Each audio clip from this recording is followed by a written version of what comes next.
Hello, historians. This is day 42. This is 42B, and we're talking about the age of exploration. And right now, a part of that is the Bubonic Plague. So our next note is note number 2.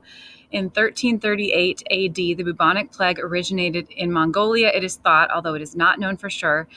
And the reason it's sometimes called the Black Plague is because the victims of the disease would get swellings that were like purplish black, and this was caused by internal bleeding. Number 3, how did the disease spread? It's kind of gross. It's not the way that COVID-19 spread through droplets coming out of our mouth, but it spread from fleas living on rodents, mostly rats. They could infect humans when they bit the humans. Were a lot of rats biting people back then? Enough that a quarter of Europe died from it. So yes, it was, I don't know which is more worrisome, this disease or that people were living so closely with rats that rats could bite them. I think we needed some serious cats. We needed the Humane Society back then.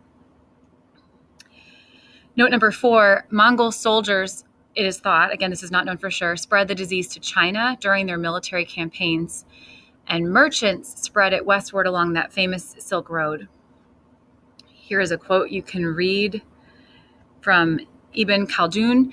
Civilization in the East and West was visited by a destructive plague which devastated nations and caused populations to vanish. It swallowed up many of the good things of civilization and wiped them out. That's very ominous. Note number 5, the bubonic plague typically killed 70% of urban populations. That's even more than 25%. So in the cities, it was so contagious. 25% of the populations of Europe, China, and Egypt were wiped out by this awful plague in just a few years. So it did go on for a few years. Hopefully COVID-19 will not, although not to the extent. I'm sure a few people will get it. Note number 6, many once thriving cities were devastated. Trade came to a near standstill, and farming losses led to widespread famine. A citizen of Florence has a quote there. You can pause and read that quote. Note number 7, initial shortages of labor led to social unrest and rebellions also. Eventually, there were enough jobs for everyone because people had lost their lives, so their jobs were available. But at first, people were so sick or recovering that there were not enough people to bring in the harvest, to do the different jobs. And because of that, there was a Peasants Revolt. So these were basically temporarily unemployed people who were rebelling. In 1381, the Peasants Revolt in England, and the Revolt of the Jacquerie in France in 1356. And now we're going to talk about the Muslim Gunpowder empires. And those empires are on the screen: the Mughal in India, the Safavid, and that's here just to the east of the Mesopotamian region, and then the Ottoman, which covered the center of the Mesopotamian region, all of Turkey, basically, and into Eastern Europe as well, and Northern Africa. So we'll talk about these empires. The Ottoman Empire we'll talk about first. So note number 1, in 1299 AD, Osman, who is the leader of a nomadic group of Sunni Muslim Turks, settled in Anatolia, which is modern-day Turkey, and established the Ottoman Empire. And there he is with his conquering areas.